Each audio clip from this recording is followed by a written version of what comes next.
Hi everyone, this is Vanessa from Building Bridges Counseling Services. Happy Self-Care Sunday. Woohoo! Hope you all had a lovely and safe week. Today I thought I'd talk about forgiveness and its impact on our emotional, mental health, and some of the myths surrounding forgiveness.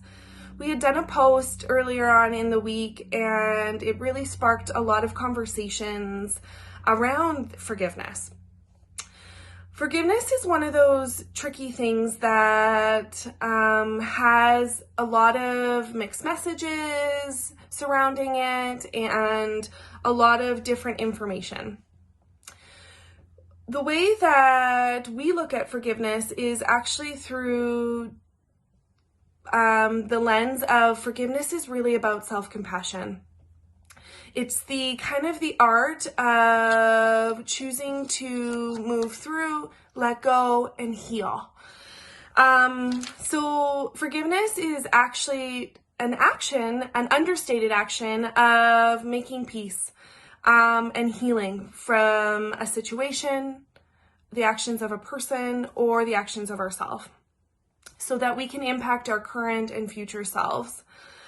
One of the big myths out there around forgiveness is that it means that you must accept the choices of others and their actions. When actually forgiveness, when it's done in a healthy and safe way, is actually the act of choosing not to carry other people's actions and choices with you. And allowing yourself to heal and move through the past. When it comes to forgiveness for self, one of the myths is that when we forgive ourselves, we're kind of just dismissing some of the choices that we might have made.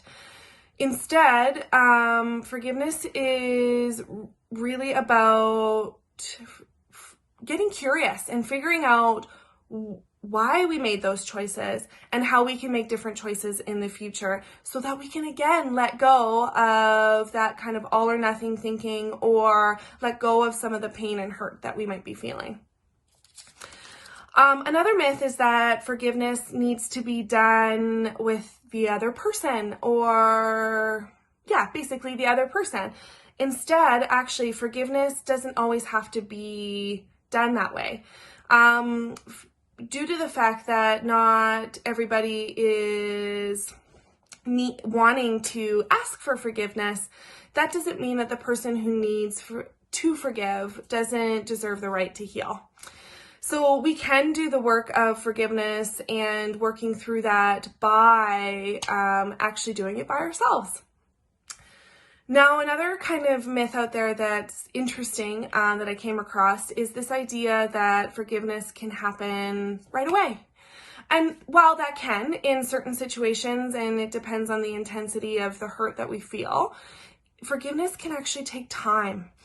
And when we take the time to process and heal and understand and let go. When we rush through forgiveness, it can come from a place of just saying, yeah, okay, whatever, which isn't actually us letting go of any of the things that we need to let go of. Forgiveness also can really take can take guidance and support and a sounding board. So it's always good to, if you really are stuck in something and you really want to let it go, to work with a trusted professional or a trusted person in your life, or journal about it. Forgiveness ranges from small acts to larger acts of forgiveness. I think the Dalai Lama says that best. He's someone that we at Building Bridges really follow a lot of his philosophies regarding forgiveness, as we can start small by just practicing what it feels like to do forgiveness work. So it could be as simple as someone cuts us off in traffic and we get curious about, hey, what am I feeling? Why am I feeling that? And is that about something I want to carry, or can I let that other person carry their own action and choices so that I don't have to move through my day feeling quite frustrated? Acknowledging that we're hurt is often the first step, or that we've hurt others is the first step to working towards forgiveness of self and forgiveness of others. It allows us, when we do that acknowledgement and we do that healing, it allows us to be open to do the repair work that we need. Whether that's the repair work for self due to someone else's actions and choices, or the repair work that we need to do in a relationship where we might have done some wrong.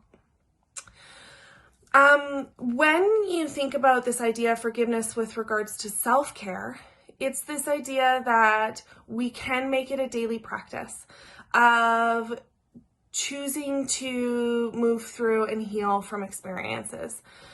So if you're ever interested in any information around forgiveness, the Dalai Lama has books and TED Talks, and I believe there's YouTube videos and articles all around this idea of forgiveness. But if you're feeling stuck, please reach out to a person that you trust or a trusted professional and really give yourself the opportunity to move through something that might be hurting you, so that you really don't have to carry that with you and can acknowledge that it's a part of your story, but not your whole self. Hope you get an opportunity this week to practice some forgiveness, and we will see you next time. Bye. Have a great week.